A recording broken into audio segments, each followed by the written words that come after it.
अस्सलाम वालेकुम वरहमतुल्लाहि वबरकातुहू। प्यारे नाजरीन, एक और छोटी वीडियो लेके मैं आपकी खिदमत में फिर से हाजिर हुआ हूँ। तो आज का मौजू है सिफत अददी। हम कोशिश करेंगे आज के इस मौजू में तकरीबन सिफ्त की जितनी भी वो बाकी रही हुई इकसाम है उन पर बात हो सके। तो चलिए जल्दी हम देख लेते हैं सिफत अददी से क्या मुराद है। सिफत अददी वो लफ्ज़ है जो किसी इसम की गिनती यानी अदद मुअय्यन, इसको हम बाद में डिफाइन करेंगे, अंदाजे की गिनती यानी अदद गैर मुअय्यन, दर्जा या तरतीब या मिकदार को जाहिर करे। इसी को हम सिफत अददी कहते हैं। इसका मतलब यह है सिफत अददी बजाते खुद आपस में मतलब अपने अंदर समेटे बैठा है अदद गैर मुअय्यन, अदद मुअय्यन और दर्जा, तरतीब, मिकदार। और फिर बाद में हम जब देखेंगे इंशाल्लाह तो मिकदार को भी मुअय्यन और गैर मुअय्यन यहाँ पर बयान किया जाएगा इंशाल्लाह। तो सबसे पहले देखिए यानी वो लफ्ज़ या वो भी हमारी मतलब सिफत अददी की ज़ात में आता है जो हमें एक्यूरेट नंबर दिखाता है, यानी पूरी तरह जो हम गिनेंगे उस नंबर को भी शामिल करना इसी में आता है सिफत अददी में। अगर हम मिसाल लेंगे, यहाँ पर ये हमने वाज़ेह किया है कि एक तो ये अदद मुअय्यन को जाहिर करता है, अदद गैर मुअय्यन को भी जाहिर करता है, दर्जा और तरतीब को भी जाहिर करता है और मिकदार को भी जाहिर करता है। इसका मतलब है तकरीबन 4 इकसाम है सिफत अददी की। हालांकि फिर भी मिकदार जो है इसकी भी फिर लास्ट पर 2 इकसाम निकल आते हैं, तो उन पर हम इस छोटी सी वीडियो में बात करना चाहेंगे। चलिए जल्दी, सिफत अदद मुअय्यन यानी जो एक बाज़ाबिता गिनने के काबिल कोई अदद हो। मिसाल लेंगे हम यहाँ पर 5 कलम, 5 कलम।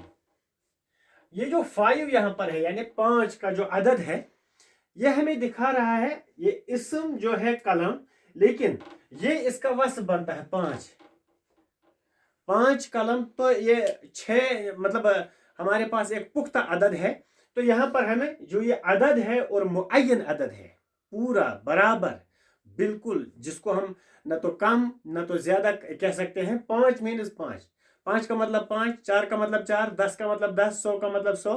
तो इसको हम जितनी भी चीजें हमारे पास इस तरह गिन के आते हैं पूरी तरह 2, 3, 4, डेढ़, आधा, सवा, ये हमारे पास एक मुअय्यन अदद होता है। तो इसके हवाले से हम बात कहते हैं यहाँ पर ये कलम मैंने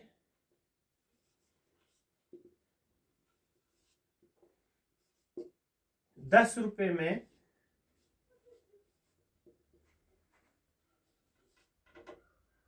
खरीदा है। ये कलम मैंने 10 रुपए में खरीदा है। या ये गाड़ी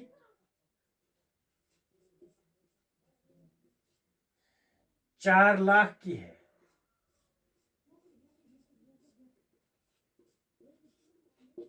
4 लाख 10 रुपए या 10, ये एक मुअय्यन अदद है, गिना हुआ अदद है जिसको हम गिन सकते हैं। काउंटेबल जिसको हम गिनते हैं उसे हम अदद मुअय्यन कहते हैं, यानी पूरा अदद।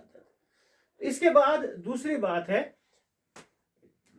अदद गैर मुअय्यन की जब बात करेंगे हम, तो ये एक अंदाजा होता है। अदद गैर मुअय्यन को हम अंदाजा भी कहते हैं, या यहाँ जैसे हमने लिखा है अंदाजे की गिनती, जिसको हम इस तरह भी गिन सकते हैं। कुछ लड़के, जब अदद गैर मुअय्यन की बात आएगी, कुछ लड़के, गैर मुअय्यन यानी हमने अंदाजा किया है, मैंने वहां पर कुछ लड़कों को पाया या कुछ लोग वहां पर जमा थे। तो ये कुछ जो है ये अदद है लेकिन ये गैर मुअय्यन है, तो बजाते खुद ये सिफत अददी में ही आएगा।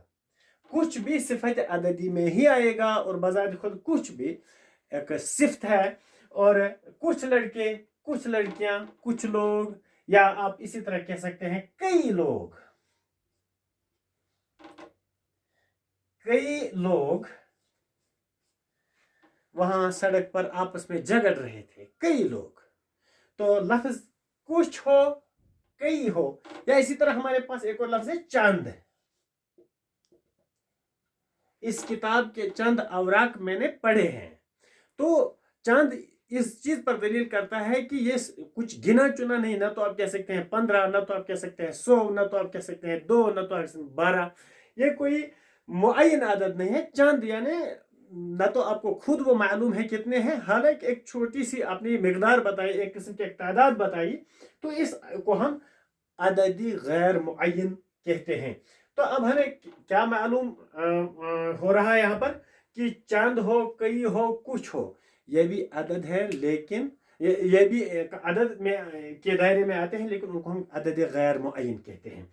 और बाकी जो मैंने ऊपर बयान किया 10, 15, 11 जिनको हम पुख्ता तरीके से गिन सकते हैं, गिनते हैं, उसे हम अददी मुअय्यन कहते हैं। और इसके बाद एक जो इसकी तीसरी किस्म है वो है दर्जा या तरतीब। दर्जा और तरतीब में क्या आता है हमारे पास, मतलब तरतीब में आता है पहला, दूसरा, तीसरा, चौथा। या तो ये दर्जा होता है या तो ये तरतीब होती है। कहीं पर हम देखते हैं कि बच्चे खेलते हैं या कोई दौड़ते हैं, जब वो वापस आते हैं तो हमें ये जाहिर होता है कि पहला बच्चा कौन था, दूसरा कौन था। तो इस तरह ये पहला, दूसरा, तीसरा, चौथा, पांचवा, छठा, 100वां, 200वां, तो ये सारे हमें यहाँ पर या तो तरतीब बता रहा है या तो दर्जा बता रहा है। तो इसको भी पहला, दूसरा, तीसरा, चौथा, पांचवा, छठा, सातवां, जितना फिर आप मतलब इस लंबा खींच सकते हैं ना, ये सारे भी अदद सिफत अददी में ही आएंगे, लेकिन इनका यहाँ पर जो अपना हिस्सा है, वो किस्म है, उसे हम दर्जा कहेंगे या तो या इसको हम तरतीब कहेंगे। और इसके बाद आखिरी जो है वो है सिफती मिकदारी। मिकदार, क्योंकि बजाज खुद मैंने अभी ये कहा था, मिकदार की भी एक अपनी किस्म होती है। एक तो होते हैं मुअय्यन मिकदार, मुअय्यन मिकदार, या आप इसे कह सकते हैं मिकदार मुअय्यन और गैर मुअय्यन। गैर मुअय्यन, तो मिकदार मुअय्यन क्या है, इसमें हम लेते हैं मिसाल के किलो सेर, एक सेर चावल, 1 किलो चावल, 1 किलो तेल, या क्विंटल, या इसी तरह पाव, दूध की 1 पाव मुझे चाहिए, मुझे 1 किलो दूध चाहिए, 1 पाव दूध चाहिए। तो ये भी मिकदार ही है, लेकिन ये मुअय्यन वाली मिकदार है, ये मुअय्यन है। और गैर मुअय्यन होता है थोड़ा, गैर मुअय्यन जब मिकदार की बात आई, थोड़ा, जरा सा, बहुत, ऐसे अल्फाज हमें गैर मुअय्यन मिकदार बताते हैं। तो ये हमें ये मुअय्यन मिकदार बताते हैं। तो ये था इस सिफत अददी का जो कुछ भी जितनी भी इकसाम इसमें थी। तो अब मैंने कोशिश की है कि पूरा ये तकरीबन सारा सिफ्त की जो इकसाम है वो हो चुके हैं। तो इस छोटी सी वीडियो में मैं तवक्को करता हूँ कि इंशाल्लाह आपको ये चीज़ें पूरी तरह से मालूम हो चुकी होंगी। तो पसंद आए तो ज़रूर इस वीडियो को लाइक और शेयर कीजिएगा, और जो अभी सब्सक्राइब नहीं किए हैं तो सब्सक्राइब भी कीजिएगा। इंशाल्लाह हम नेक्स्ट वीडियो में फिर से मिलेंगे। अस्सलामु अलैकुम वरहमतुल्लाहि वबरकातुहू।